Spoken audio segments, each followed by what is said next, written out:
In Ecuador, security forces registered 40 terrorist acts in the last hours in the context of the increasing insecurity crisis the nation experiences. In Argentina, high-tension debates marked the first day of the analysis of the presidency bill. Deputies noted threatening tones of the representative of some state institutions. And the United Nations rapporteur denounced that the Israeli genocide in Gaza worsened the hunger of the Palestinian people.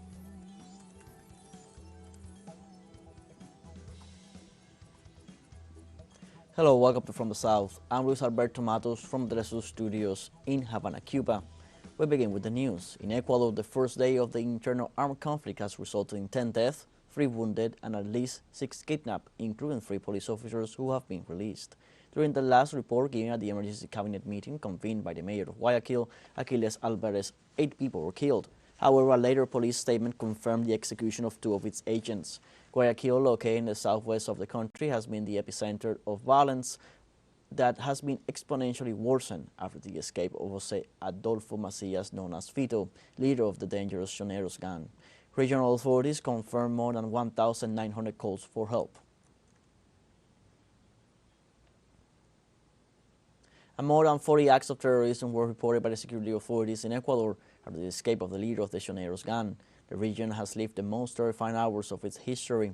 Moments after the decree of President Daniel Noboa, who declared a state of emergency, went into effect, there have been explosions of vehicles, armed attacks against commercial areas, looting, kidnappings of civilians and policemen, and several executions and murders. Some cases of police and military excesses have also been reported, concentrated in the impoverished areas of Guayaquil, taken over by tanks and hundreds of armed officers.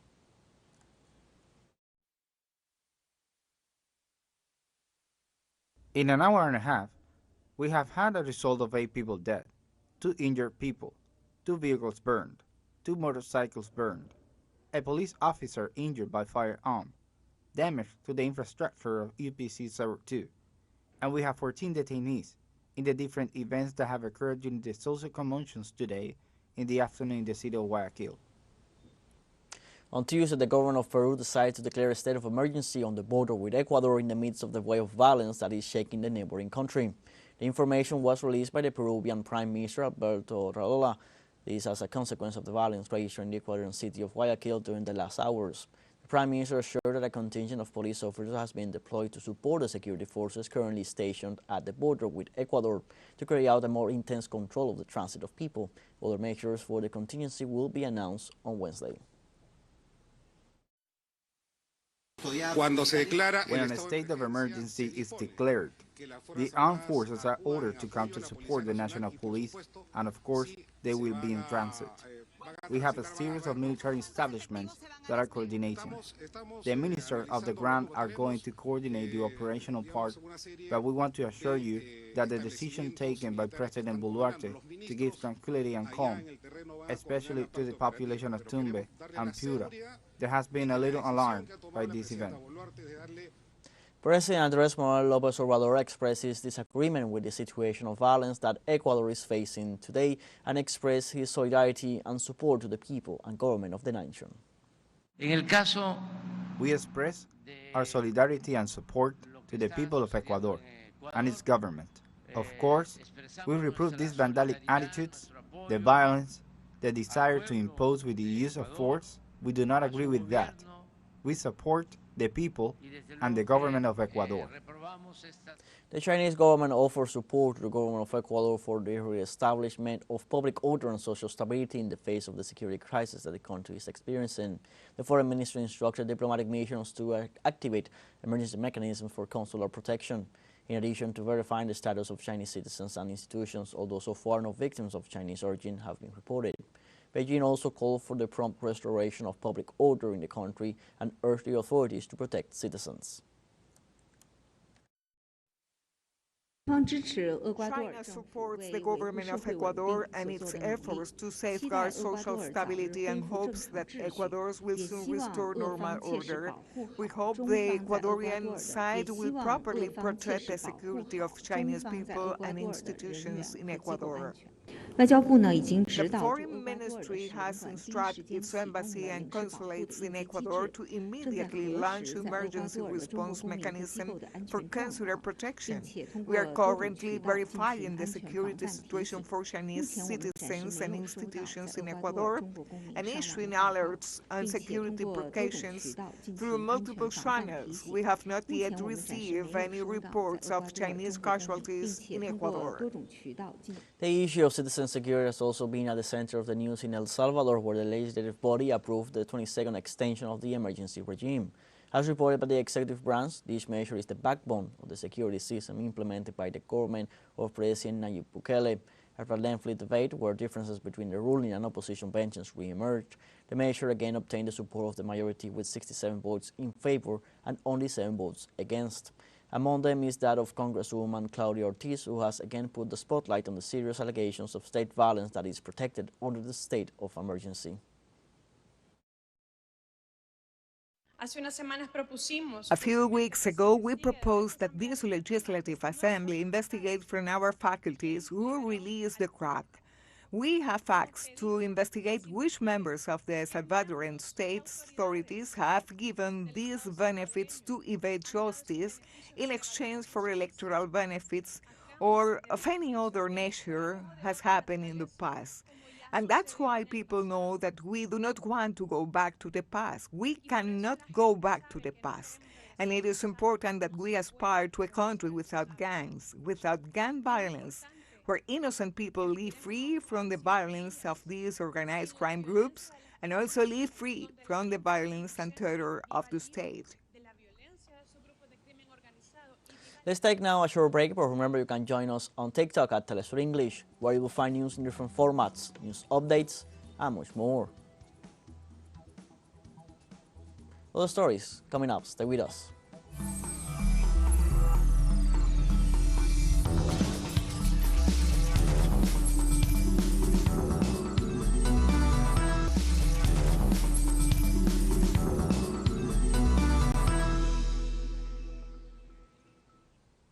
Welcome back from the South.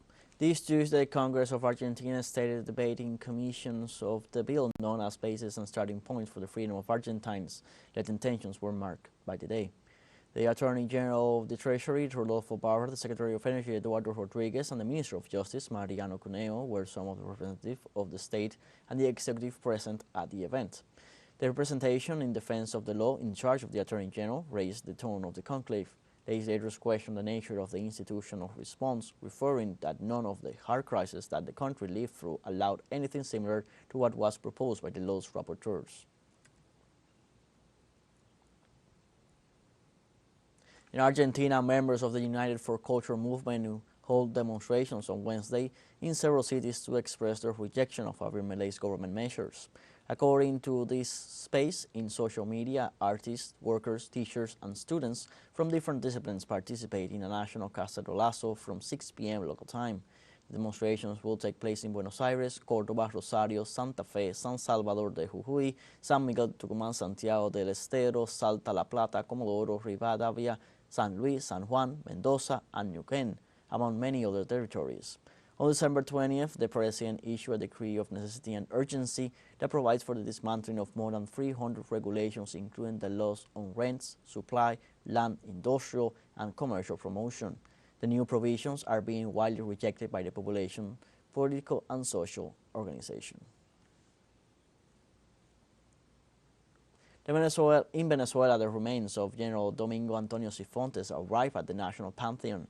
In a solemn ceremony attended by President Nicolas Maduro, the remains of the general arrived at the mausoleum of the liberator Simón Bolívar, where several acts were held in commemoration of his deeds, on the occasion of the 111th anniversary of his physical departure.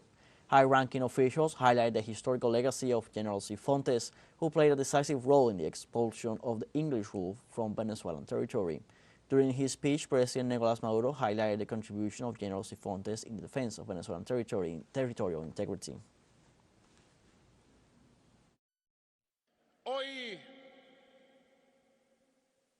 Today, bringing General Domingo Antonio Cifuentes, hero of Uyuni, terror of the English, to the national pantheon,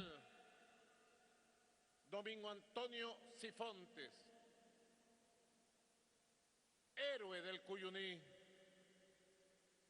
It's the greatest justice we can do to vindicate a good man who defended the homeland above any circumstance, difficulty, or pain.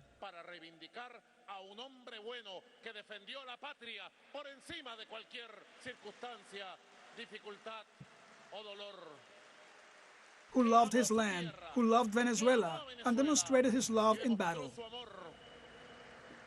The Venezuelan head of state pointed out that Venezuela is not only a country of natural wealth, but also a country of enormous spiritual wealth in its patriotic population. One says that our Venezuela has not only gold, not only diamonds, not only oil, gas, huge natural resources.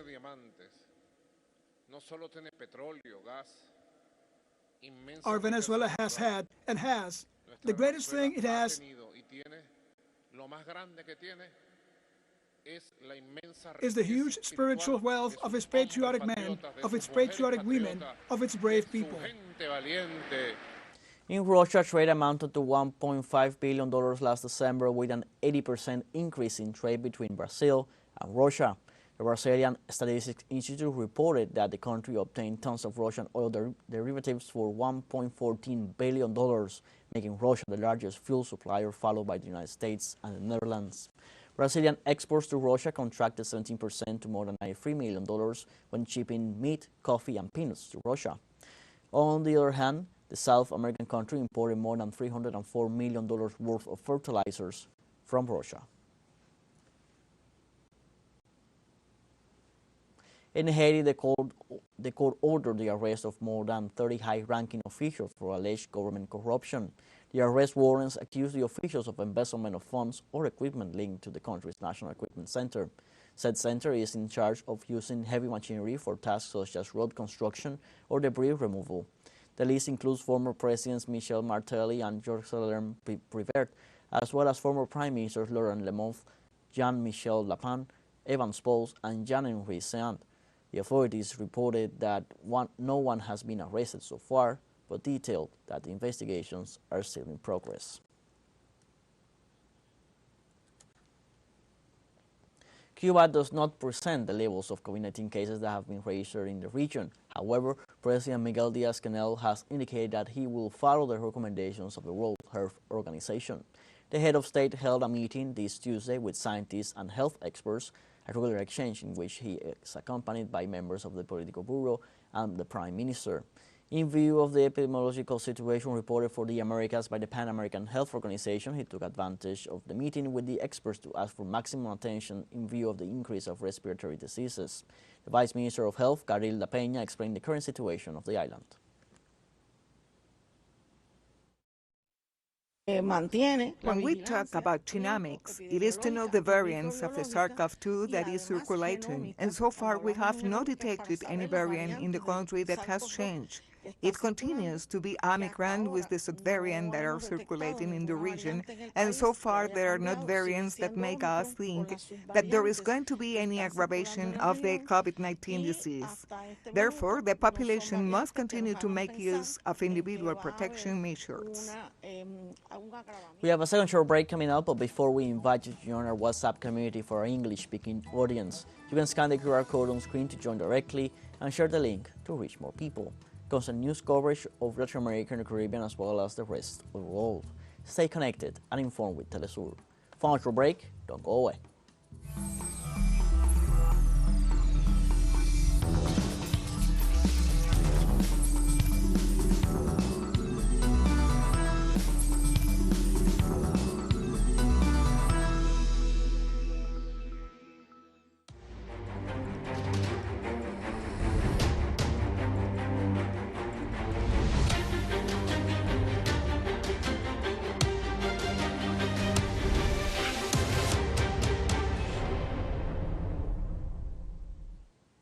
Welcome back from the South.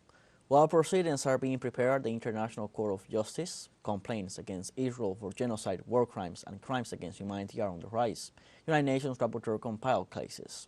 The United Nations Special Rapporteur said that Israel prevented the entry of international observers and the press because that is the only way to aggravate Israel's story that the figures are exaggerated.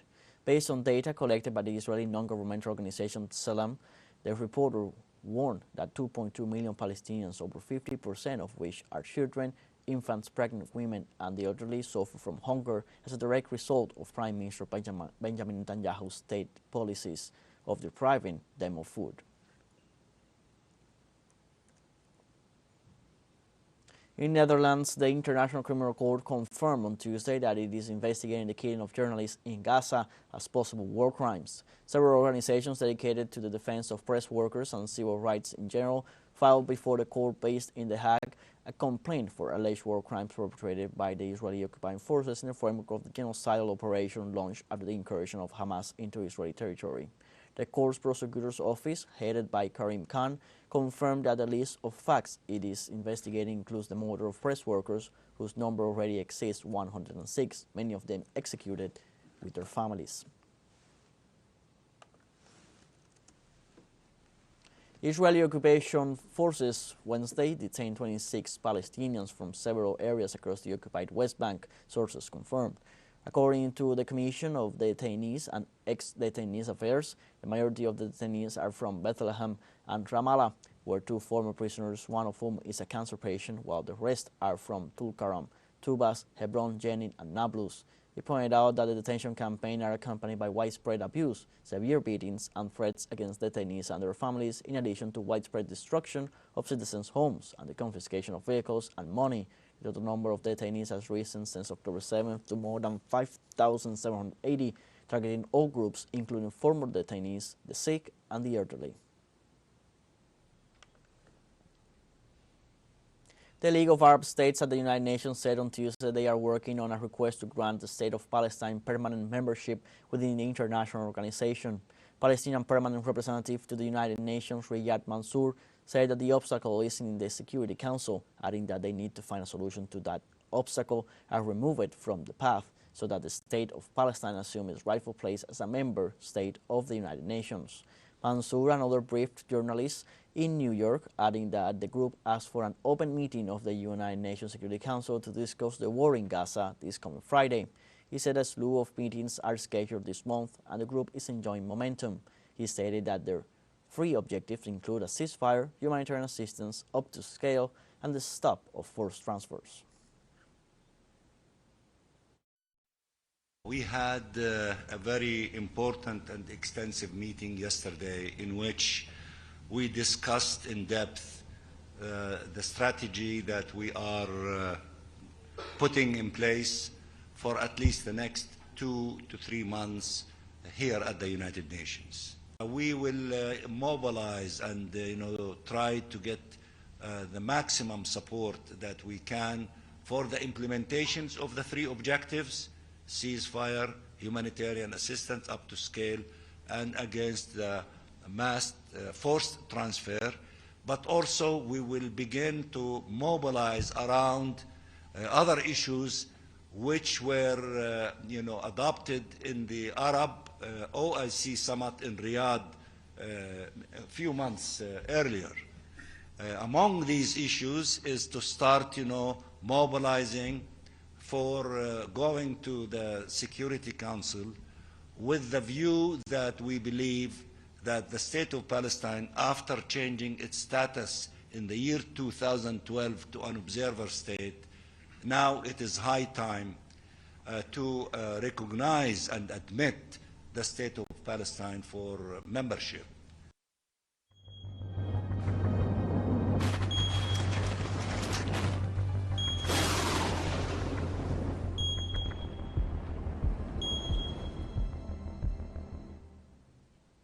In Spain, countless tiny plastic pellets have been washing up on the shores of the northern part of the country, and local authorities declared an environmental emergency on Tuesday.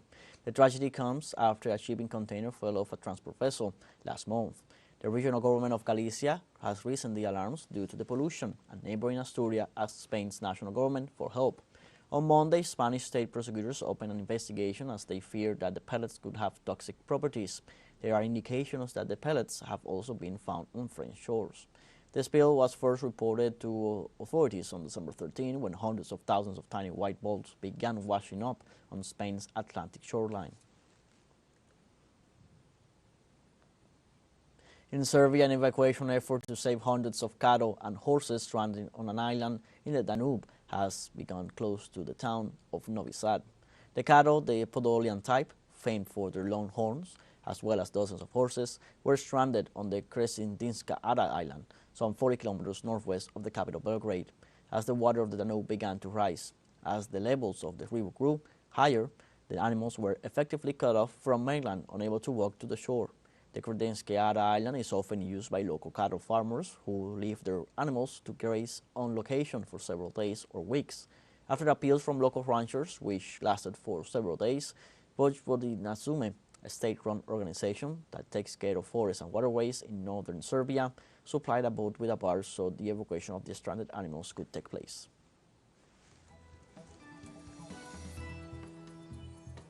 We have come to the end of this news brief. You can find these and many other stories on our website at telesurenglish.net. You can also join us on our social media on Facebook, X, Instagram, Telegram, and TikTok.